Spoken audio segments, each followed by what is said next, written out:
Hello, everybody, and welcome to Respawn Lounge, where this week we're going to be talking about the legacy of Nintendo handhelds.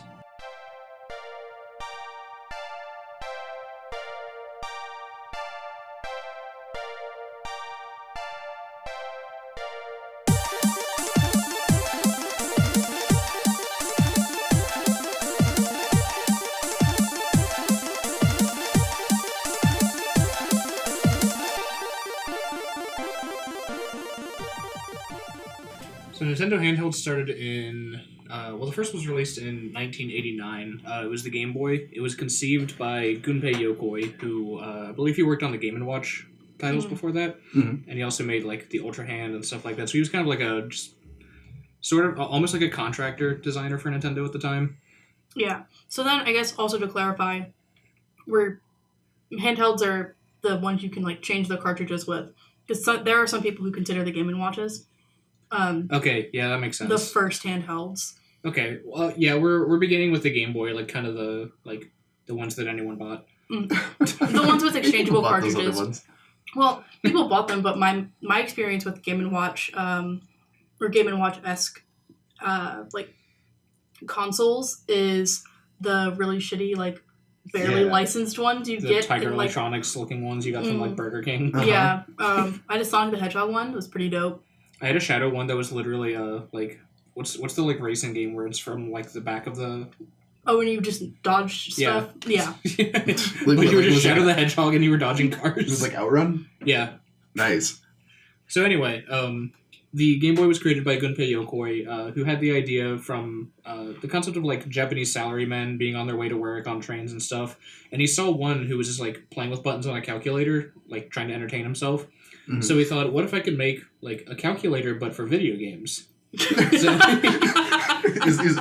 that his quote? A calculator? Okay, no, not at all. Okay. But it should be. Yeah.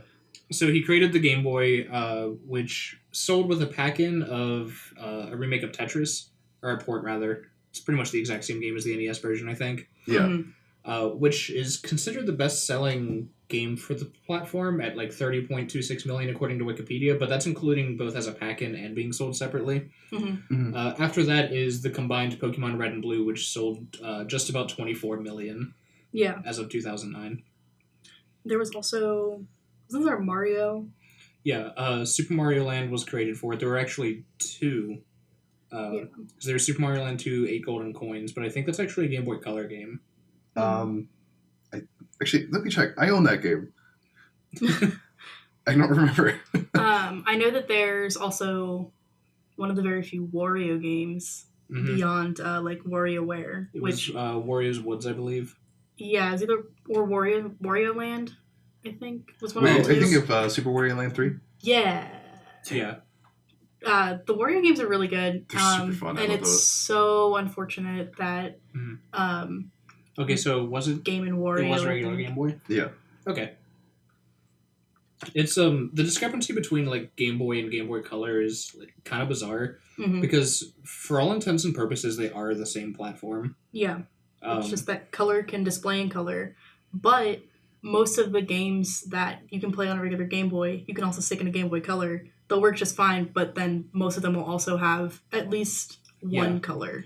Yeah, and actually the both the Game Boy and the Game Boy Color were designed with specifically a Metroid palette in mind for their display colors. Yeah. Because of Metroid 2 being released on it, which is interesting because I don't think it looks terrible. Yeah, it looks awful. Also, it is awful. I don't really know anyone else who's played it with me. I've played the AM2R. Yeah, which is actually fantastic. Thing, yeah, which apparently gets rid of a lot of the bad stuff. It's pretty much a different game completely. Yeah, it's closer to Super Metroid. So, I'm trying to find the actual sales on this. The Game Boy original sold 118 million units, but that's including the Game Boy Pocket and the Game Boy Light. Mm-hmm. And the Game Boy Color. It's not splitting the two. Mm-hmm. So the original Game Boy was actually weaker than the NES, I believe. Despite coming out, I believe it was 4 or 5 years after the Famicom. Yeah, I mean that makes sense. It was mobile. Right. Yeah. But being weaker than an NES is really weak. Yeah. Well, because at that time, by 1989, I believe the Genesis was either out or about to come out. Is that right? I don't remember. That sounds about right. I want to say that was either 90 or 91. When the Genesis came out? Yeah. Let me see. No, this whole episode is going to be us looking up dates. Mm-hmm. 1989. Okay, so it was, well, what month? January. Okay, so the Genesis was actually already out before the Game Boy came out. So that's actually what instigated the creation of the Game Boy Color was critical feedback about how the Game Boy just couldn't display color and didn't compare to not only the console games at the time, which, like you said, naturally it's going to be weaker than those. Yeah. But before long, there were also other platforms to compete, like the Neo Geo Pocket. Oh, yeah. Which was much, much more powerful. And I believe the Sega Game Gear came out in 90 or 91, which was functionally a portable Master System. Now the difference there is even though the Game Gear was like pretty equatable to a Genesis, despite being portable, it also consumed 4 D batteries at a time, and only had a battery life of like 2 hours. Yeah. Okay, 90. Yeah. Amazing. Yeah. Yeah. And I think that's kind of like why Nintendo sacrificed like processing power for longevity of batteries, because the original Game Boy still eats, I think, four AA's. It's 4 at a time, but its battery life is like 8 hours or more. Yeah. Which is pretty good. Yeah, which is really, really decent, especially for an older console. But still, like, it's 4 batteries you have to go out and buy, and everything. And then they're also not D batteries. Yeah, D batteries aren't cheap. They're not cheap. Also, I don't know where to even buy them anymore, except for like department stores. Like you can't get those easily. Yeah. I mean, you used to be able to get them much more easily because they were used for like way more stuff. Yeah, but they're huge, like just so much less efficient than everything else. But yeah, they're more expensive. They're bigger, and then also like when you have those batteries, like the big batteries tend to get hot. So I can I can only imagine like how hot that would get with 4 D batteries, consuming so much power that they only last for 2 hours. Like that's crazy. Could you imagine like the kids going on camping trips with that? Like just with like a garbage bag of 2 batteries? Yeah, I know that when I got my Game Boy Advance, my mom got tired of like going through batteries, like having to go out and buy me batteries all the time, because I was like, that was an extension of my arm for like 5 years. So she went out and got one of like the first sort of like rechargeable like battery packs, and it's huge and clunky because we still have it. Have you seen a totally like souped up Game Boy? Oh yeah, they're crazy. Yeah. My Game Boy like looks crazy, like stupid with all the stuff that I had on it when I had it. I don't know if it was like fully souped up or whatever, but I had the like huge ass battery pack on it, and I had a light because the Game Boy Advance wasn't backlit. The desk lamp that attaches to it. It was quite the beast. But there's also really cool. There's also the joystick overlay for the D-pad. To do precisely nothing with. I did not have that one because it was awful. I had an attachment for it that was just a magnifying glass. Like yes. If you were like hard of vision or something. Yeah, well, I also had that. Because my mom bought me a lamp at first. Yeah. Just like one of the ones that like would plug in, and it was kind of like a book light. But then she also bought me one of the ones like that had a magnifying glass on it. I think they came together. Light. I think. Yeah, like with the light built in. Which was actually really great because the screen is like pretty small. It's very, very tiny. Yes. So it wasn't. Well, I mean, I did need glasses at that point, but I didn't know that I needed glasses. So that was probably a problem. Yeah. Maybe my Game Boy ruined my vision, but quite possibly because it is like a really shitty LCD screen. Yeah. It's a reflective LCD, and it's also only like 160 by 144 pixels. So its display is really crappy, which is why we're talking about, for people who may not know, like having the light. If you were playing in anything except like absolute normal like bedroom light, it was just impossible to see. Like playing on card trips, which was the point, was like really tough if it was like sunrise or sunset or something, or if the sun was out. Yeah. Like, just at all, because the screen glare was crazy, because there wasn't anything to compete with that light. Yeah. It wasn't backlit. That was a lot of the problem. Well, yeah, because LCD screens just don't work that well if they're not backlit. I guess a little bit of, like, technical terms there. LCD stands for liquid crystal diode. Yeah. And that's also the same thing that, like those Tiger Electronics games and, like, the Game & Watch where basically they had, like, an off and on for all the, like, whether one of the pixels would be brightened or not. So it was, like, 160 by 144 or whatever pixels, and it just would turn them on or off based on where you were on the screen. That's how LCD works, which is crappy. It's really terrible. Mm-hmm. And that's why if you hold it at certain angles, even if, like say you're playing Kirby or something, and, like, there isn't a platform there or something, but if you tilt your Game Boy in such a way, you can see, like, the background of where it could have been. Yeah. Because all it is that crystal not firing. So, yeah, Game Boy kind of sucked. Game Boy Color was... awesome. Awesome, yeah. The screen was a little bit better. I think it had the same display ratio, though. Yeah. It had to if it was playing Game Boy games in the same resolution, I think. But it was also LCD, but it had color, and also... Did it have a backlight? No. No. The that wasn't backlight- until the Game Boy Advance SP, right? Yeah, it wasn't until SP. Which... I'm so mad what you said on our way over. Oh, yeah. Before we started this, I said we were going to be talking about the 3 Nintendo handhelds, the 1DS, 2DS, and 3DS. I was just absolutely angry. I've never been that mad. But, yeah, I also found... I'm really fortunate in, like, the fact that I have almost every Nintendo handheld. There's only, like, one or two that I'm missing. Or, like, all of the big ones, I should say. Like, I don't have the You can mini... hold a Virtual Boy. I don't have, like, all the mini, like a Game Boy Mini or anything, but I do still have my dad's original Game Boy, which I'm never getting rid of. And I think we still have Tetris and a couple of other games. My dad wasn't, like, super into all that stuff, but that was one of the things I inherited from him. And then... Yeah, we never had a color, but all my friends did. So I was the first one of my friends to get the Game Boy Advance. Yeah. Since I didn't have the color, my mom just bought me the Advance, the new one that came out. So I was really cool for, like, 2 months. And that's how I made all 3 of my friends in elementary school. Yeah. Nice. Yeah, there's a reason everyone owned Tetris, and that's because, like... It came with it. It came with it, and also a lot of people just, like, didn't want it because they had it for their NES already.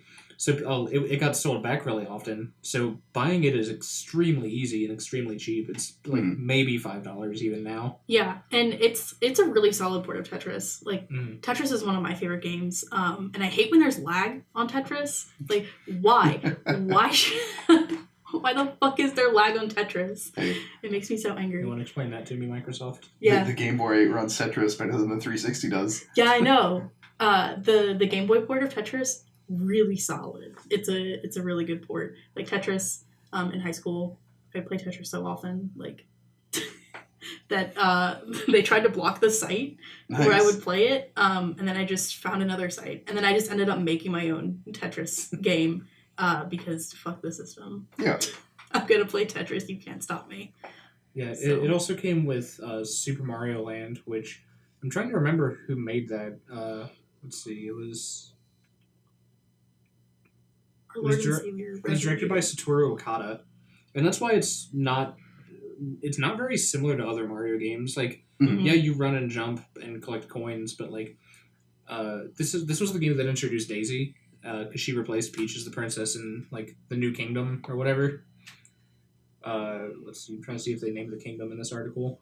No, it doesn't look like it. I know that there is a name, and it's like it's Sarland, I think, or something like that.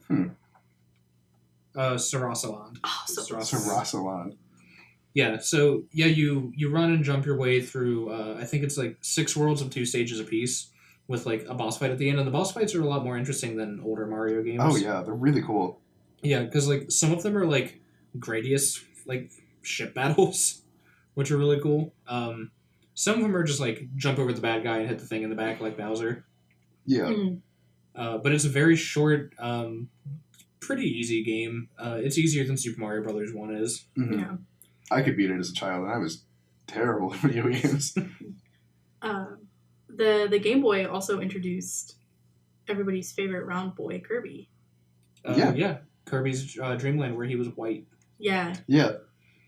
Yeah, because the Game Boy doesn't have color, they didn't know what color to make him. So on the cover art, they couldn't agree on anything, so they just made him white. Yeah, and that's why there's always like an alternate color for him in like Kirby Air Ride or Smash Brothers or whatever, where he's just white and gray.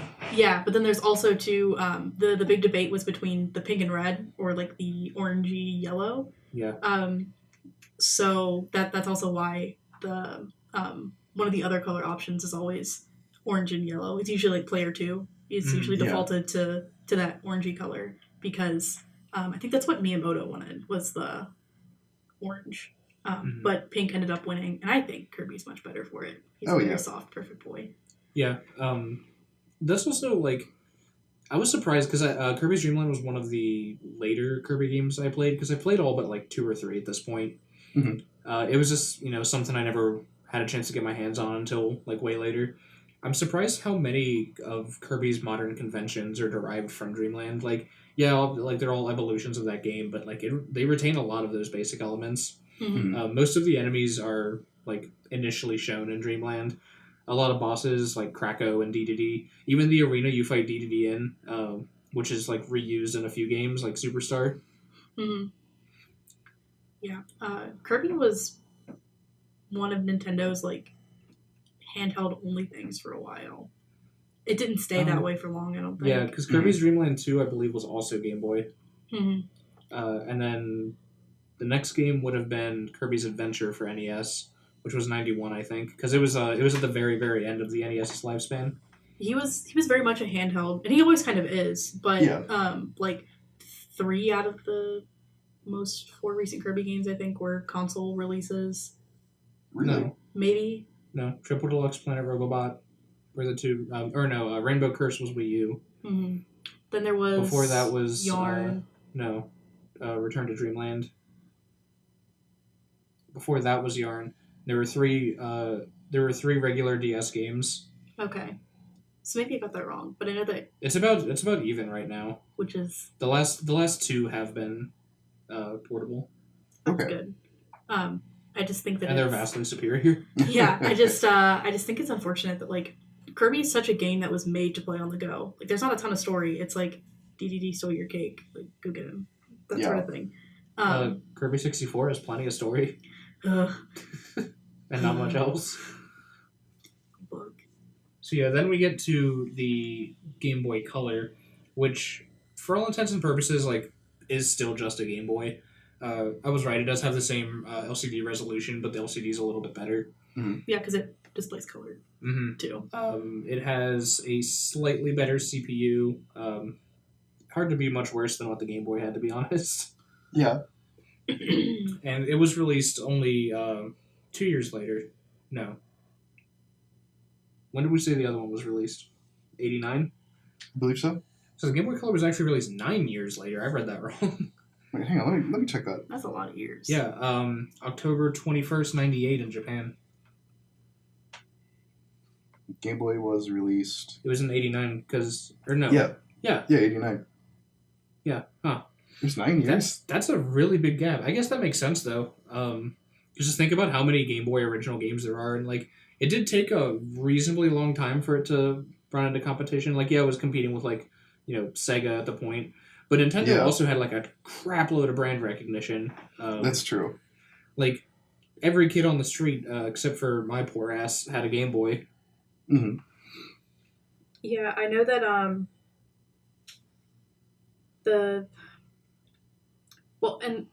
you have to think there was no competition, and Nintendo did have so much brand recognition. There were, like, a couple Mario games. And, we talked about, like, which Wario game were you talking about, like, earlier. And then there's a couple of Kirby games for it. It was... Nintendo didn't need to mess with it because there wasn't anything really pushing them to. But also, like, it's a pretty solid system, even if it doesn't play, like, super nice. Yeah, I think a lot of it is that they had such an install base that, like, even though like Neo Geo Pocket and Game Gear were like technically superior, Mm-hmm. it didn't matter. Everyone already had a Game Boy and they didn't need anything else. Yeah, and then also like I don't think Sonic was super big at that point, but like when Nintendo released the Game Boy, like everybody kind of knew Nintendo because Mario was a huge hit. Sonic was pretty big right when he came out, which would have been 90, I think. Mm-hmm. Yeah. But I mean, Nintendo has always like had Mario kind of voicing them along, or Yeah. The only issue with that though is like Super Mario Land, and there were 2 Mario games on the Game Boy if you exclude Wario. Mm-hmm. But Super Mario Land 1 was a launch title, so I don't think people were playing that for 9 years. I mean, yeah, probably not. Yeah, no. But I think they were playing Pokemon for 9 years. They were not playing Pokemon for 9 years, Casey. It came out in 1996. They were playing it for 3. Excuse you, I haven't stopped playing Pokemon since I was 4. But I mean, I think that just Nintendo having brand recognition and then like also being able to bring all of these like titles that were on the NES, which was a console that did pretty well in America. Yeah, it did really well. Yeah. But being able to like, oh, it's a Mario game I can play wherever. Yeah, I'm gonna buy this over something that like is graphically better. Just Nintendo had that, like home like brand recognition already that they were a household name. That's the word I was looking for at that point. Mm-hmm. And to no surprise at all, the best-selling games were Pokemon Gold and Silver for the Game Boy Color at 14.5 million combined, which is still like 9 million shy of the original Red and Blue, and we're not even talking about like Yellow and Crystal. Really? Yeah. The very first video game I ever owned was actually Pokemon Crystal, so I did my part. I don't think. I mean, I've played them now, but I don't think I ever played any of the older Pokemons. And I say older, like I started on Gen 3. Like, Gen 1 and 2 is not that much older. But I never played them until I was in high school. But I've been playing Pokemon for forever. Mm-hmm. Yeah, I didn't get around to playing Pokemon, like, first gen until I was, like, 12 or something. So, like, 7 years after I played Gold and Silver and Crystal. I started with Red and Blue. Back when I was like still watching the anime. Yeah, and then you never played any other Pokemon game ever again. Yeah. Dan, how dare you? You own a 3DS and you didn't buy Sun or Moon. Hey man, it's money. Dan! But I mean, like, Pokemon's like been Nintendo's, if we're ignoring the like 2 Pokemon games that came out on console. The 3 Don't Pokemon worry, so is games. Nintendo. Yeah. Good, which they should be. Also, I think that company's dissolved. Which one? Genius Sonority. Ooh, that Yeah, they are dissolved because they are now Tri-Ace, or part of that company is now Tri-Ace, who made Eternal Sonata and Baten Kaitos. Cool. Yeah, no. Good that they're still doing stuff. Yeah, I think they're also dissolved now. Oh, that's unfortunate. But no, Pokemon's definitely like one of the series that's like always going to be on a Nintendo. Yeah. I'm sorry, not Tri-Ace, Tri-Crescendo. Oh, okay. I didn't want to deny my JRPG knowledge. I get that name wrong. Can't have that out in the public. Yeah, but that's also really surprising that the Game Boy came out 9 years later, because then the Advance came out in 2001. Mm-hmm. So, like, having that 3-year gap. Yeah, I mean, the Game Boy Color didn't have all that many games unique to it. Yeah. A lot of its appeal was playing old Game Boy games with color now. Mm-hmm. Like Link's Awakening DX and the Pokemon games actually having, like, different color depending on which town you went to and stuff like that. Yeah. Which was a really kind of interesting theme because all of our original Pokemon's towns are named, like, you start in Pallet Town, and then you go to different towns that are named after colors. Yeah. But you couldn't see color on the Game Boy. Yeah.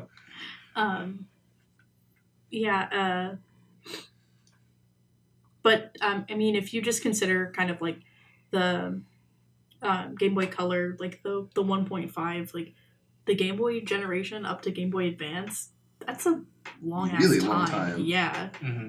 Like, even for, back in the day where console cycles were longer than that 7-year average, or like kind of the 7 years that we've sort of been seeing, but not really. Yeah. Or Nintendo's 3. We're just going to consider... People are just going to start looking at the Wii U as a 0.5 Yeah, pretty probably. soon. It wouldn't surprise me. That's pretty much what it is. Yeah. Mm-hmm. We're just kind of everywhere today on this episode. I mean, as long as like there's not another console 2 years after the Switch. There will be if they don't fix the Joy-Con problem. They did. Oh, They will send you a new Joy-Con. Oh. If you were having connectivity issues. That's because it gonna was be a lot of Joy-Cons. It was a manufacturing error. Mm. And it, like, one of the...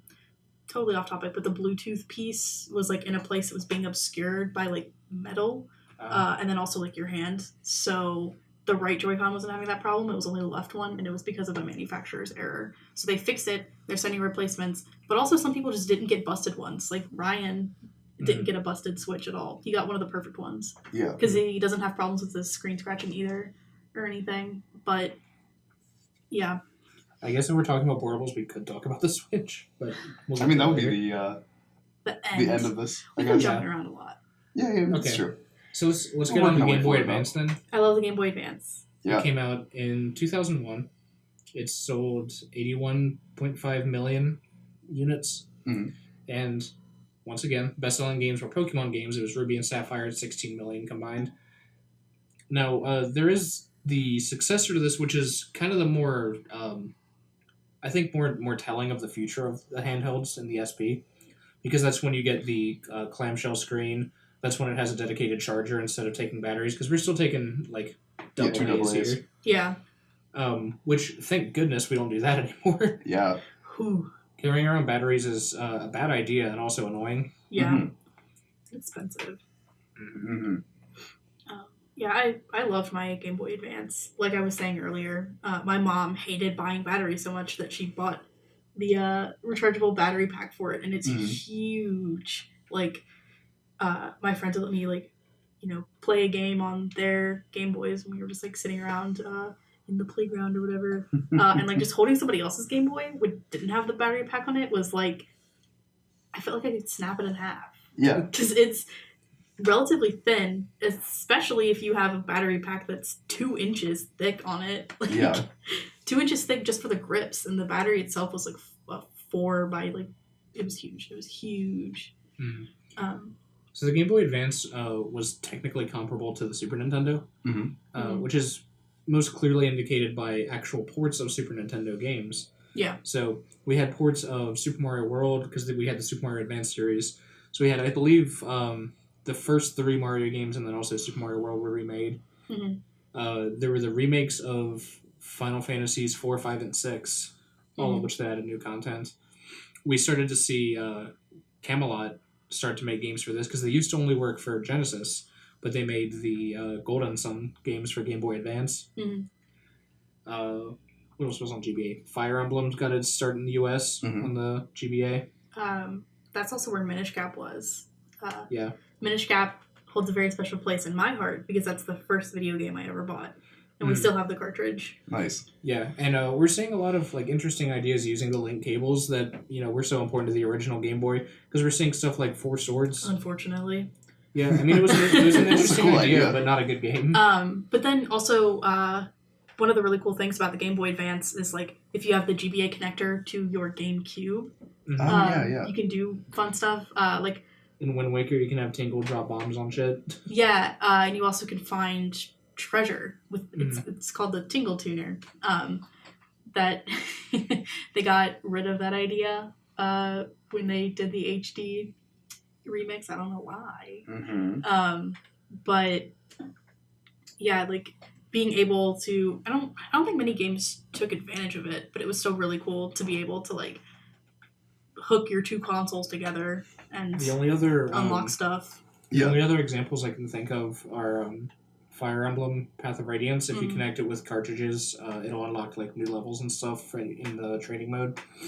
And the Pokemon games, because you could trade Pokemon between, like, Ruby and Sapphire, the third gen games. Oh yeah. To like Coliseum and XD. Yep. That's also the only way to get Jirachi in Gen 3 was with the one disc that came with Pokemon Coliseum. Ooh, fancy. Yeah. There's still a lot of cool games on the Advance. Yeah, and then the Advance also had episodes of like TV shows that It had very select, very miscellaneous episodes, and only I think only 10 of those cartridges were made. Mm-hmm. They also display in 5:3 resolution. Yeah, it's very bad. It's really shitty. But I had one that I borrowed from a friend that was like Yu-Gi-Oh! Just had 2 episodes because it couldn't hold much more than that. Mm-hmm. But it was like the coolest shit ever. Yeah. Being able to watch Yu-Gi-Oh! Just those 2 episodes on the go, like. It also had Shrek, I think. People would like keep trying that idea too, because like the PSP did the same thing. Mm-hmm. Yeah, the PSP like UMD video. Mm-hmm. It was stupid. It was I think one of the pack-ins with the PSP was actually the Spider-Man movie, the very first, like from 2000 or whatever. Tobey Maguire. Yeah, the Toby Fox Spider-Man movie. Yeah. I wish they did that more. Like, I don't. No, I'm totally cool with abandoning that idea forever. I mean, I just think it'd be cool to like, sort of like what Apple has, like where you can just buy movies to like download onto your system. Like, I'm surprised no portable games consoles that I can think of have Netflix. The 3DS has Netflix. Oh, good. Yeah, because I before. Does it work? Yeah. Does it work well? Yeah. Good. Cool. Never seen anyone use it in my entire life. I used to use it all the time before I had a TV in my room. What's the resolution on the 3DS? Not the best. No. Okay. I think it's 256 by 180 whatever. On the 3DS? Yeah. It's really bad. But I mean, also... That might be the DS. Let me check, actually. A lot of the stuff that I watch on Netflix is older anyway, so resolution doesn't really matter when you're watching something from, like... Yeah. The 90s. It's 800 by 240. Oh, okay. Yeah. No, okay. I think I'm thinking of the DS. Its lower screen was in GBA resolution because it's 256. Mm-hmm. The lower screen's the optimal way to play Game Boy games. Because it would default to the top screen, I think. Yeah. Weird. Yeah. But it would display in like stretched resolution. Yeah. But yes, there is a Netflix app, and at least I used to use it. I don't know that I have my new 3DS, but when I had the purple one, also because I just didn't have a TV in my room, that sort of thing. Yeah. Can you watch Netflix on the Switch? On like the mobile version? It wouldn't surprise me. It wouldn't surprise me if you could could do a dock to Wi-Fi. I don't see why not, because you can play like Splatoon on that or whatever. It also wouldn't surprise me if you could watch it docked, because you can do that on the Wii U. Yeah. The Wii U app is really nice for Netflix. It's probably my favorite. Anyway. So before we move on to the DS, I want to say a few more things about the Game Boy Advance, like line. What? Like the line, the Game Boy Advance, like the SP. Yeah. And how lit the SP was. How actually lit the SP was, unlike the Game Boy Advance original, which didn't have a backlight. Yeah. Yeah. I remember my cousin had the Nickelodeon Game Boy. Was it the one where the clamshell was just SpongeBob's face? No. He had the one that was Nickelodeon orange. Oh. It was nasty. Oh, the slime. Yeah. It was not pretty. I wish the clamshell was SpongeBob's face. That would have been dope. I swear that exists. I'm positive I've seen that. Yeah. If it doesn't exist as the actual console, it wouldn't surprise me if somebody made it like a case for it. Yeah. Because that was the first one that like cases were like you could do creative stuff with, because it was the clamshell. It was long, so you could shut it and do fun things. But there are a few other. Yep, there it is. Yeah. See, it's real. Look it up, people. So there's a Pikachu one that's actually really cute. There are a few other notable games too, like Rhythm Heaven. Yeah. Or Rhythm Tengoku, technically, which was later renamed Rhythm Heaven. Yeah, I was just talking about that earlier because I just bought the Rhythm Heaven game for 3DS. Yeah. Where Rhythm Heaven for the Game Boy is only in Japanese. And it's one of the very few games that I've played in Japanese and not downloaded a patch for. Because you don't really need it, but it's nice to have the English for that, just because it's kind of confusing and menus are a pain in the ass to deal with. But yeah, Rhythm Heaven started coming over to America, I think, with the DS games. Yeah. But Rhythm Heaven's a really good series that I love a lot. It's a lot of fun. Because there's the DS and then the Wii one, I think, in the US. Yeah. I don't think they've made... Because, Rhythm Heaven Fever, I think, was the last one. Well, Fever, and then there's Megamix, which is the one for 3DS. Oh, yeah. Which is what I just bought today. It's a lot of fun. And then also the WarioWare games. Yes! WarioWare Touched, WarioWare DIY. Oh, those are DS, but... Yeah. The but WarioWare there was line. one just called WarioWare, I believe, for Game Boy Advance, where it had a gyroscope built into the cartridge. Yeah. For you to do, like, all the shaking your thing. There was also a Yoshi's game that had a gyroscope built into the cartridge. I think that was on... Well, because I was looking that up, and I think that's actually a DS game, Yoshi's Touch and Go. No. I distinctly remember there being a Yoshi game that had a gyroscope in it that you selected what console you were playing it on. Weird. Yeah, and I don't know if it's a fever dream now, actually. I'm looking that up. I don't know what you're talking about. Like, you when you started it, you, like, picked if you were playing on a DS or a Game Boy. Yoshi Topsy Turvy. Yeah! Yeah, I forgot about that game, and so did several percents of the internet, apparently. Yeah. Oh, yeah, because the Japanese name is way better. It's called Universal Gravitation. What? Which is a way cooler name. That sounds like Yoshi's, like... Yoshi gets a sword and, like, tries to go kill Bowser or something. That'd be pretty cool. Yeah, but no, it wasn't made up. It was real. I have a lot of, like, fever dreams about, like, old, like, essentially shovelware games that I played. Yeah. Because, like, I think I had so many Disney shovelware games for my Game Boy Advance because Disney had a really good hit with the Lion King game actually being pretty good, and then just decided to make games for everything. Mm. And they made me cry often. I had a Shrek game that made me, like, actually cry. Like, a Shrek game that made you cry? yeah, it was Shrek, I think, like, Storm the Castle or something. Yeah. But it was super hard, and it's probably why... Keep talking. It's probably why I hate platformers. Because it's... Dan's running away with a blanket. No. Oh, okay. There's noise coming out from under the door, so he's trying to block it. It's not working very well. You were just like, give me that now. I wanted to keep talking. Yeah, so we're going to have to explain. But yes, I grabbed the blanket to dampen some sound. It didn't work very well.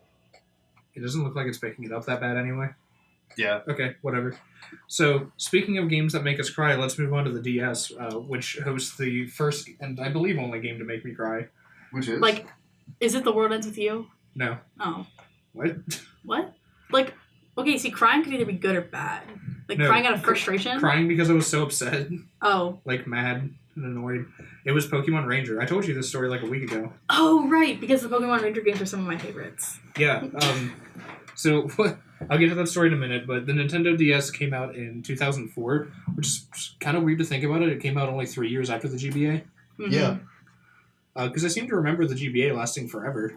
Well, I think part of it was that because it did come out so soon, I know that most people didn't really get the original DS, the chunky one. Yeah, I didn't get one until the light was out. Mm-hmm. Yeah, like, I had a friend who got a DS, like, pretty soon after they came out and snapped her clamshell. Oh. Like, pretty early after getting it. They just, the original ones weren't super sturdy, even though they looked like they were supposed to be, because they're chunky as hell. No, one of my favorite stories is how my friend Ryan's original DS broke. I went to high school with this guy, and it was me, him, and another friend named Avery, and we were in our school's gym, and Avery and I were playing basketball while Ryan sat on the bleachers playing his DS, and Avery went to pass me the basketball, and he messed up and threw it, and it just stripped the top screen straight off while he was playing it. Amazing. It was so funny.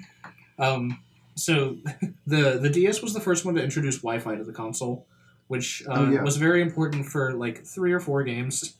Yeah, because the store wasn't up at that point, I don't think. Not until the DSi, and then even the DSi where it was not super important. Yeah, but then also just the 3DS was really where the digital market, the eShop really came into play. Yeah. So this sold in the U.S. Just about 19 million units, but worldwide was 155 million. A lot of that has to do with, and I actually just wrote about this in a school paper that will be used as our upload next week because I don't feel like writing anything else. But Jeremy Parrish, former editor of US Gamer, once said that you can tell which platform will be the most successful by which one has Dragon Quest. And sure enough, Dragon Quest IX came out for the DS in I think 2009, and that was the best selling game that year, if not the best selling game for that console in Japan. It was a ridiculously well selling game, and also games like The World Ends with You was specifically built with the idea of like carrying your DS around like Shibuya and Ikebukuro and stuff like that, like high traffic areas. There are like hot spots for like hobbyists and whatnot. Yeah. Because on top of the Wi-Fi, it also had infrared. Yeah. So you could like when your system was closed, you could still connect with other people and like transmit data and whatnot. Yeah. So there were a lot of games that would give you things in game, or like level you up or give you points or money or something just by passing somebody playing the same game. Very early, the early signs of Street Pass. Yeah. Before they invented streets. Yeah, and passing. Street Pass is a name that makes way more sense, I think. Yeah. Yeah, Street Pass is good. I like Street Pass. But the infrared was also like super great because you didn't have to bust out your cords and everything. Because that's also like where like Pokemon really shines, I think, on the DS. Yeah, between that and the Wi-Fi letting you use the GTS, which was a cool idea that is absolute garbage. Yeah, I try to be nice to people when we do like random trades and stuff, and like actually send them like decent Pokemon that I already have copies of, and then I just get dicked over, and I'm like, well, that's Wonder Trade. The GTS is the like online bank of trading Pokemon. Yeah. It's the like Craigslist of Pokemon. Yeah. Okay. Yeah. I don't think I was allowed to use that for a while. Because like okay. I've always had like Nintendo consoles and stuff, but my mom's been like weirdly protective of them. Yeah. Or she was when I was younger. Now I'm 20 and she just doesn't care. If I get stolen by an internet because stolen by an internet. Yeah, stolen by someone because my 3DS connected with theirs while I pass them on the street or something. They trace your Pokemon back to your IP address. Yeah. I love you, Mom. But yeah, like you did have the infrared and stuff, and like DS download play was a lifesaver. It was. Oh yeah, especially for like Mario Kart DS. It was awesome. To date, I think maybe best or second best Mario Kart game. Well, because it let you. There were some games that would only let you do download play with somebody who had the game because you would be playing together. I think that's the way it is with one of the Kirby's. But then there's also plenty of games that let you do like just sort of mini games. Like Cooking Mama lets you do just mini games with somebody. They don't have to have the cartridge. Just one person has to have the cartridge to initiate download play. But and this wireless play was actually instigated by Pokemon Fire Red and Leaf Green.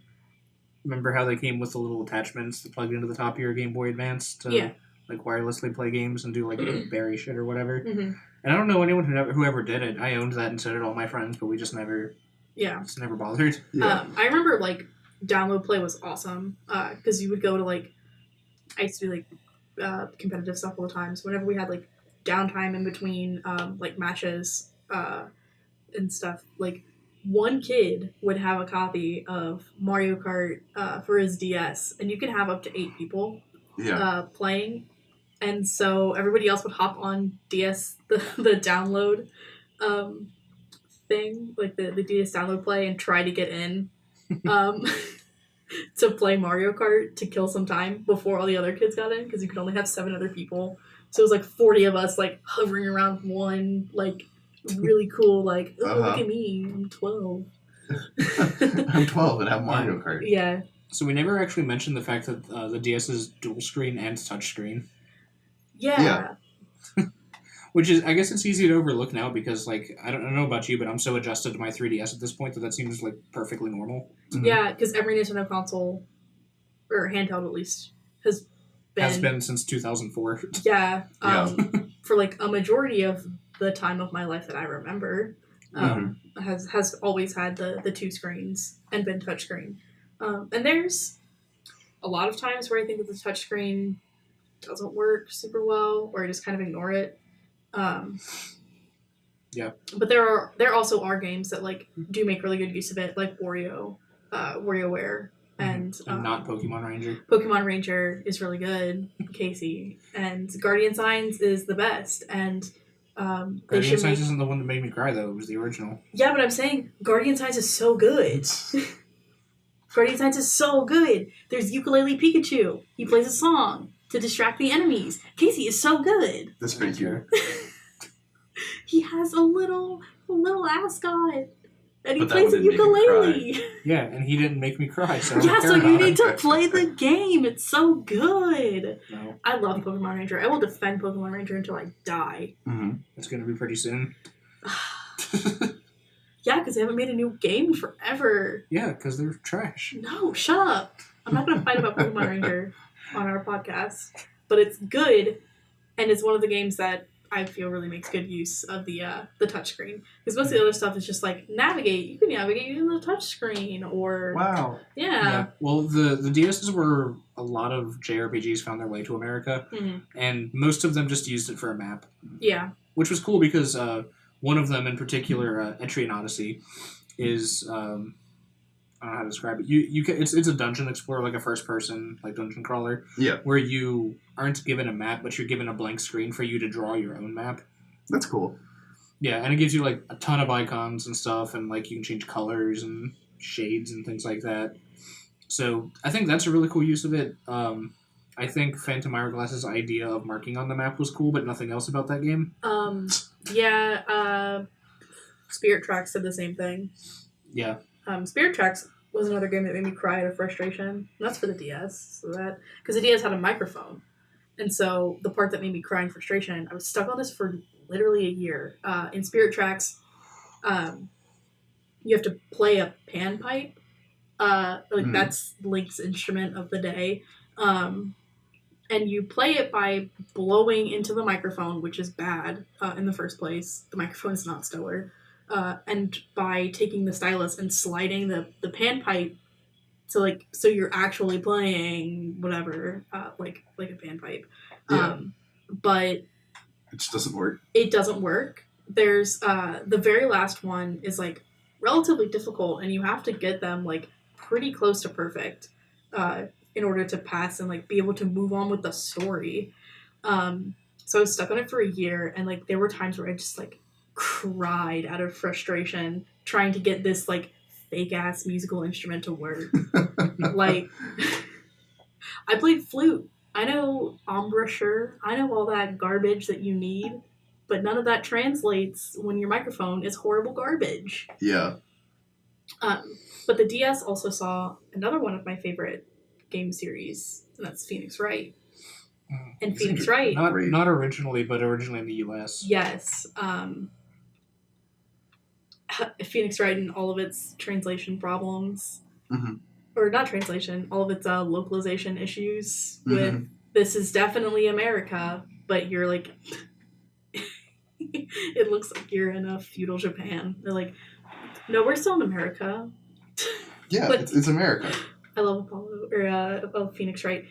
But Phoenix Wright also was one of the games that like you could kind of use the microphone for, but not really, because you can either tap the button on the screen for the objection, or you can hold the L button and yell objection into the microphone to get it to trigger Phoenix like having an objection, or you can just blow into the microphone if you're like everybody else, or just tap the button. But yeah, that's usually how the microphone stuff tended to go. It was just blow into it. Except in Pokemon Diamond and Pearl, when you could change Chatot cry by screaming into the microphone. Yeah, by saying nasty stuff into the microphone. And it never ever came out anything other than garbled mess. Yeah. Nice.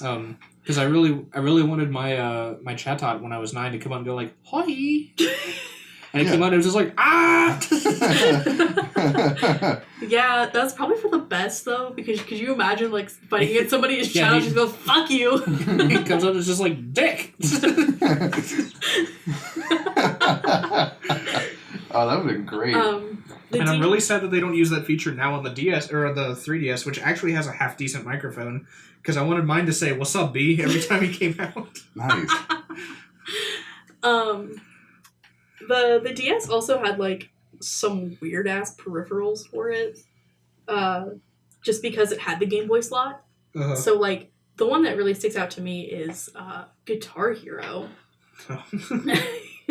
which I still have.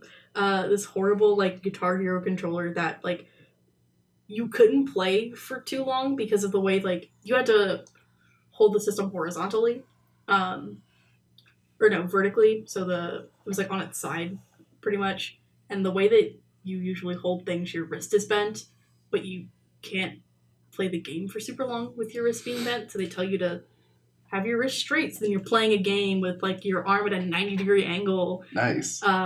Yeah, but I mean, those are the Guitar Heroes with Fall Out Boy, so I have to play them. But yeah, like, it had a pick and everything. Super weird. Mm-hmm. But a lot of fun. Only had 4 buttons, so it was pretty easy. Instead of the 6 that Guitar Hero has now. Is it 6 now? Yeah, I think they bumped it up to 6, because it used to just be 5. I don't have that many fingers. You don't have 5 unless you're the weirdo who puts their thumb over the top, and if you are, I hate you. No. You're not allowed to play Guitar Hero. No, but I only have to move one finger down to hit the orange. Yeah. It's easy. Yeah. Yeah, I think the new button's like purple or something. Okay. But also, like, Guitar Hero's dead anyway, so. This is an affront to God. Yeah. And Harmonix needs to apologize. Harmonix did apologize because nobody bought Guitar Hero Live. So sad. Yeah. Okay, is that I think that's about everything for the DS. The best-selling game for it was New Super Mario Brothers. That's not surprising. Yeah, 'Cause that because it's was actually also- good. Yeah, but it was also, like, Nintendo saying, oh, people still want to play, like, Retro Mario, that sort of thing. And that's why, like, there's the new Super... That's why there were 12 more New Super Mario Brothers games in a row. Yeah, the Mario Run. Which is in that style. Technically, it's not a Nintendo handheld, but it is a handheld game. Yeah. If you can call that a game. God, Casey. But yeah, that was also one of the reasons why the DS kind of sold well in America, was because a lot of people wanted to, like, play Retro Mario, and they saw, like, maybe 1 or 2 other games that were interesting, and they bought it. But it was also a game that, like, I knew everybody else had, because, like, your parents, I don't think the DS didn't typically come packaged with something, unless you got, like, a special bundle for it. So that was, like, the game that a lot of, like, parents bought their kids. My first game for my DS was Happy Feet, and a Hannah Montana game. Nice. Yeah, the Happy Feet game is a rhythm game, and it's bad. Yeah, I bet. But yeah, I think that about wraps it up. It was really cool that they went the extra mile to make sure that it was backwards compatible, and that's why Nintendo, like, I forgot that other consoles weren't backwards compatible, or not as friendly as Nintendo is about it, or as they used to be about it before the Switch. But yeah, like, they put in a slot just to put Game Boy games in for the DS, because it can always go back 1 generation. So now the 3DS games will still play 2DS. But it was, yeah, super nice to be able to play all the old games that I had on my new system, too. Because that was also one of the only reasons I got one. But, yeah, now the 3DS and 2DS, which is different from the other 2DS Casey was talking about, I think.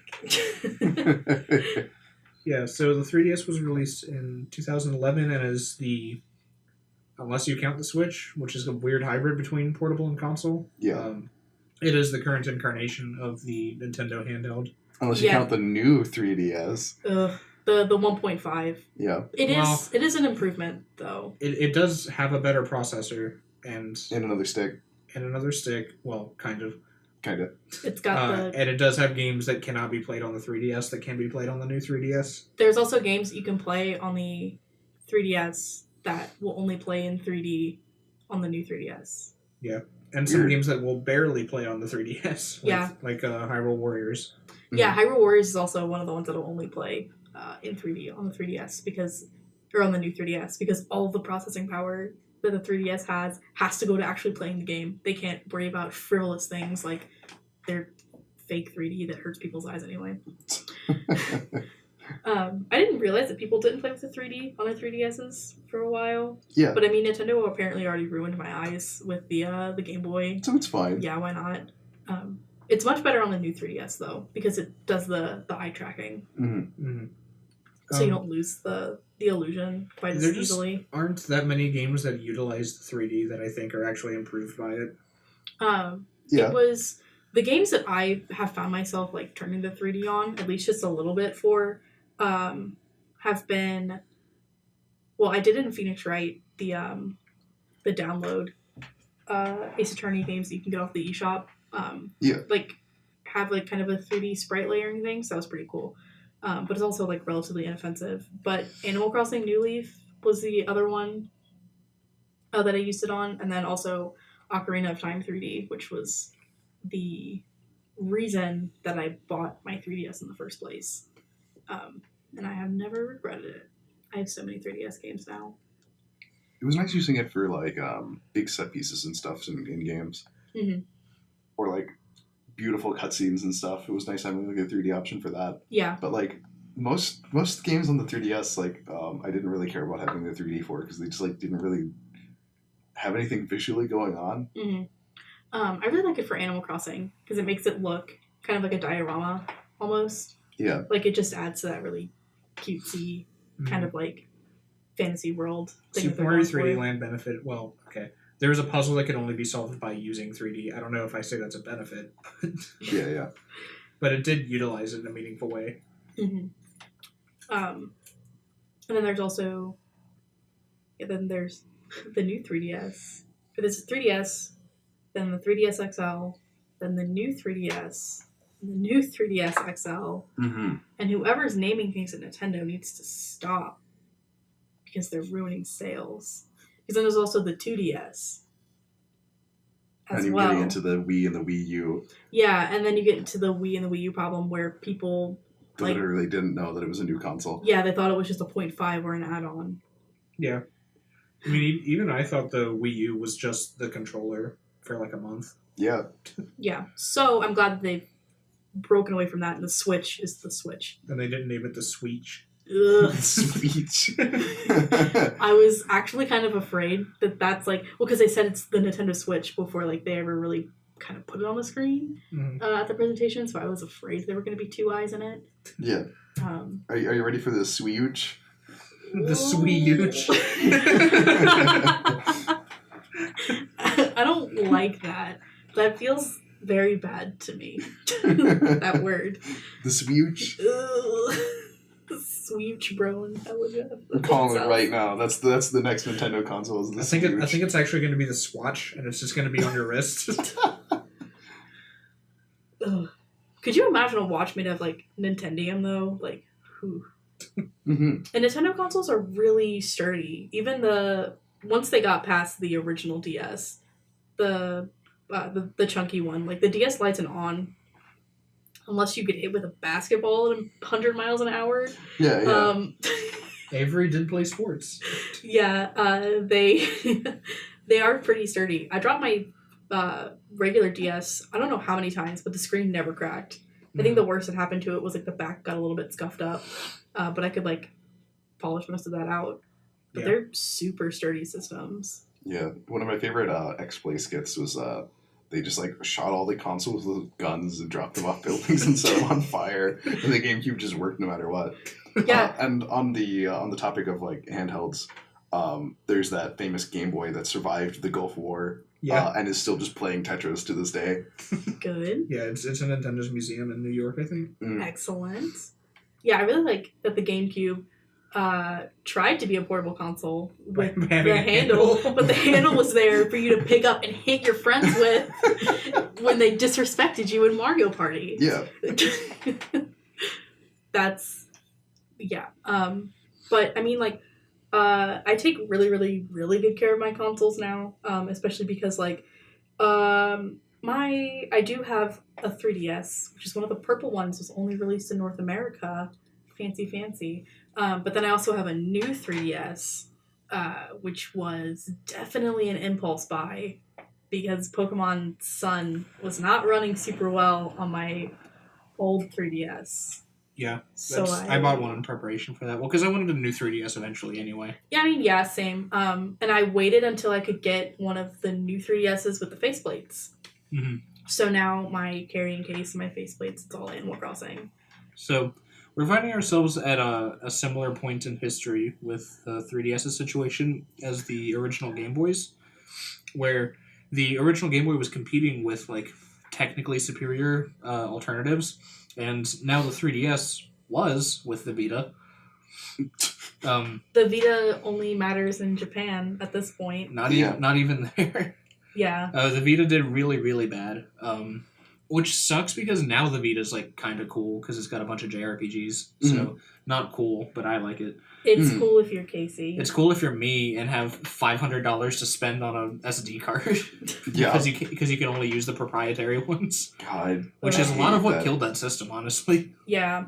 Like, it sucks that the 3DS only has, like, 2 bytes of storage space on it. It has store and not store. Yeah.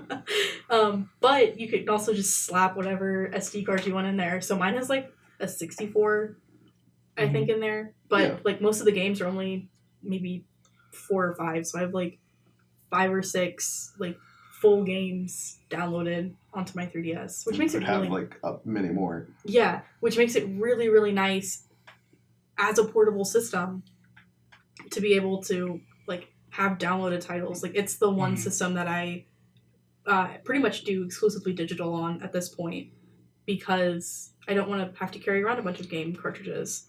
Yeah. Which is why I still buy physical games for, like, my consoles because I'm going to be at home anyway. What's the difference? Yeah. But yeah, the 3DS doesn't have any competition. I don't really know where Nintendo's going to go. I think the Switch isn't the 3DS's replacement, but I don't know where they're going to go with the 3DS from here. Well, I think they really like the dual screen, so I think they are going to make another portable. What if they make the 3TS and it has 3 screens? What if the Switch is just it's just a Switch with a screen on both sides? It's a Switch with a screen you can plug into the bottom. Actually, having screens on both sides would be sort of cool for, like, Mario Kart. Yeah, that'd be so terrible though. In theory. See, my problem with the Vita, one of the reasons that I didn't get a Vita, because when I bought my first 3DS, it wasn't an impulse buy at 1 o'clock in the morning, 2 days before Thanksgiving, like my new 3DS was. When I was preparing all of my babysitting money to buy a 3DS, I also looked at a Vita, but the Vita has a touchscreen on the back, which feels really weird to use, and, like, I think there's only 1 or 2 games that really, like, take use of it, but it's just, like, it feels weird because it's a touchscreen on the back, so just, like, holding the console, like, feels sad. But yeah, Nintendo doesn't have much competition. They've pretty much killed anybody who tries at this point.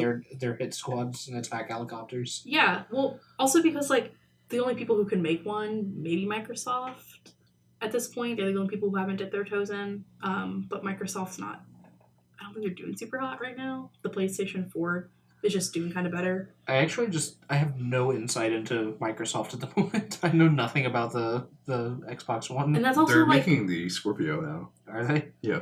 That's I also didn't know pretty, that. like, indicative of just the console in general. Like, it's mostly for, like, either people who play sports games or, like, first-person shooters. But a lot of those are also on the PlayStation 4. Yeah, And I literally, I think I only know of one Xbox One exclusive, and it's Gears. Yeah. And that's also on PC. Oh, never mind. I don't know anything. It's a Microsoft exclusive. Yeah. Technically. Which is the thing that they're doing now. Yeah. Because they're trying to get like... That's better for me because I own a PC and I'm sure as shit never going to buy an Xbox. Yeah.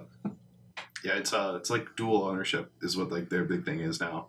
If you like buy one on one, you get it on both. That's kind of a cool idea, actually. Yeah. But who cares? Yeah, all it means is it's on PC. Can't wait for Nintendo to release the Nintendo phone. Yeah. Can you imagine a smartphone made of Nintendo? Going through all the stress tests. With a battery life of 45 minutes. That's fine. The resolution's going to be like 400p though. It's fine. Look, I would deal with... Can't even display Mario Run. My phone, technically I can download Mario Run, but just like looking at the Google Play Store makes my phone like stutter. Like, there's no fucking way I'd be able to play this. Like, it lags on my good phone. Yeah. Really? Yeah. But like, it also has to be connected to the internet, and my internet at home is ass, so that might be it. At least Fire Emblem Heroes is like pretty solid about like not taking up either a ton of your data, but then also like it works pretty okay on slow connections because it doesn't make too many checks to see if you're still connected. That's good. Yeah. Like I think Mario Run, it wouldn't surprise me if it was consistently checking. But I think Fire Emblem, it doesn't check nearly as often for connectivity. But yeah, that's where Nintendo's going now. So I don't think they're ever gonna drop the 3DS for mobile. Just because Nintendo doesn't see mobile as profitable, which is why Nintendo's not making superstellar mobile games right now. So I think it's also because there just aren't any stellar mobile games. I mean, there's a difference between like a mobile game that's like a really good time waster and microtransaction hell. Like, I mean, when you compare Angry Birds to anything that's remotely not on mobile, I don't think that's an excuse when phones are better than Game Boys and Game Boys have better games. Well, some of it comes with like I can literally play Dragon Quest VIII on my phone, which was a PS2 game. So there's not really any reason on your phone. But the other problem is like you have to be cognizant of like. I mean, it could play on like the getting Galaxy S4, which was from like what 2013 or 14. Yeah, something like that. I mean, so like old in the realm of phones. My $80 smartphone would not. Well, yeah, would not. But like my phone's up to date with like Android and everything, and like it doesn't really matter though. Like, and like $80 wouldn't get you like a decent game console either. But if you're gonna spend like $300 on a phone like I did, it ought to be able to play games that are worth a shit. Yeah. But the other problem then comes with like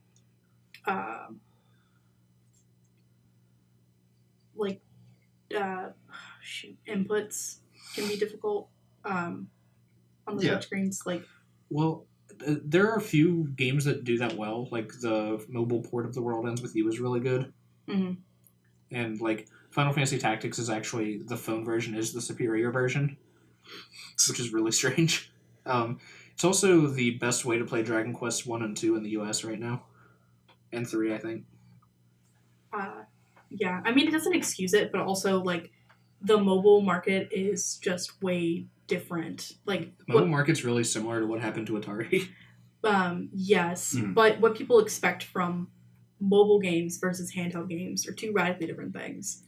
Yeah, I don't think it needs to be that way though, and that's actually why, despite my complaining about Super Mario Run, I still bought it out of principle. Yeah, because I do want to pay like a solid upfront price point to play decent games on my phone. Yeah, like I really think Nintendo could benefit from porting some of its older games, like releasing actual like ports that you can buy. Because I know that like Pokemon would sell like nobody's business. But yeah, they just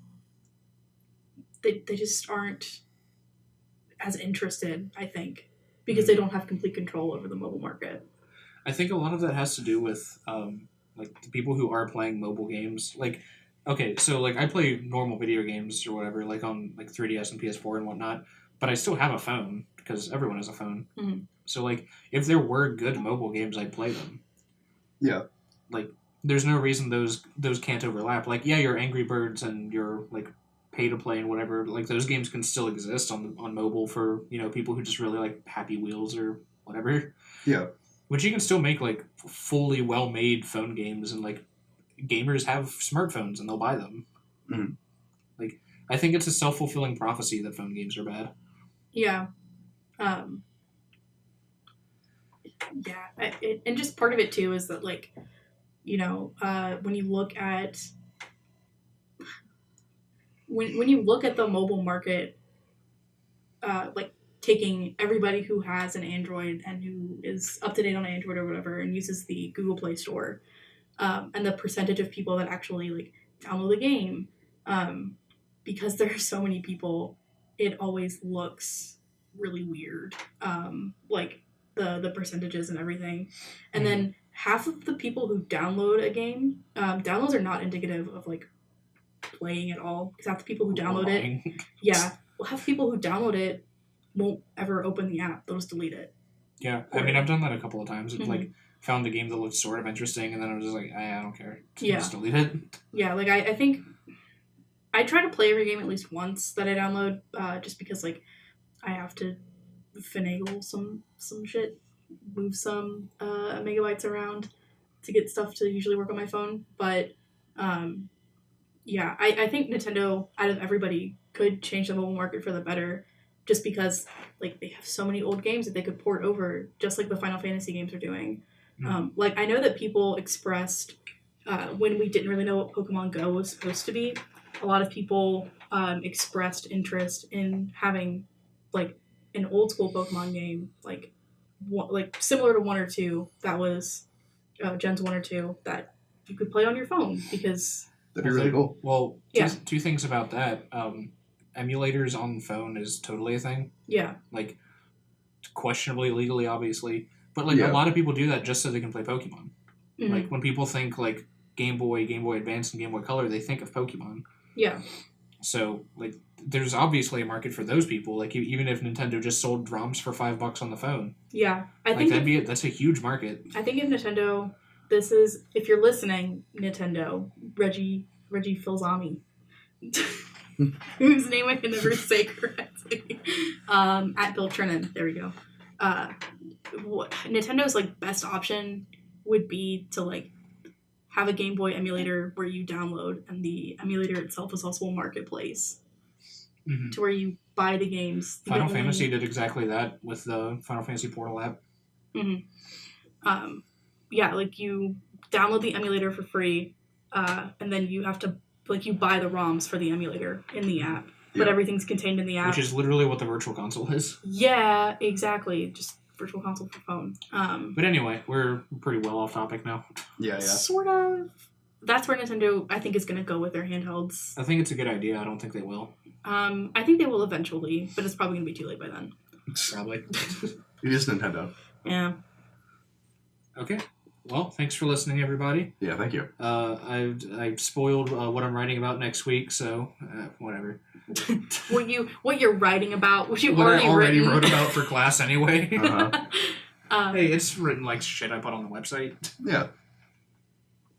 Speaking of which, I don't know how many people actually read that. Please do. I want to be a games journalist. I want some feedback, please. Yeah, just tell Casey everything he writes is bad and horrible. I already think that. You have to give me reason to think otherwise. I want to be a starving artist, damn it. Mm-hmm. I mean, you'll be a starving artist if you're bad, too. That's a good point. You just won't ever not be starving. I'll just be a dead artist. All right. Thanks for listening, everybody. We've been Respawn Lounge. You can email us at respawnloungeofficial@gmail.com. Follow us on Twitter at respawn_lounge. Follow us on Facebook. Search for Respawn Lounge. It's the couch. What else? What else do we do? I kept saying we were going to stream, but I haven't had a chance, and also I can't right now. Yeah. That'll probably start this summer, honestly. Yeah. I'm getting an apartment with someone who's been on the show before, Mark. We're getting a place soon. and we intend to spend a lot of money on internet, so we should be able to stream. Everything should be okay. I need to get this microphone fixed still. One of the sides is messed up, and I'm contacting support to fix it now. But streaming should, I want to say resume, but really actually just start soon. Yeah. Other than that, anything else? No, I think that's good. Check out our website where you can read the thing I just told you about. Oh, Yeah. and our music is by... Website is respawnloungeofficial.wordpress.com. Music is by my buddy Parker, Tafka on Twitter, TAFKAA __. I think his SoundCloud is the same. I haven't actually checked. It's the same. Links are in the description. I'm glad one of us is a good friend. Yeah, Dan links everything in the description because he's a good person. Thanks, Dan. I should just start saying, look in the description. I'm wasting my time. Turn it off, Dan. It's all there. Good night. Thank you.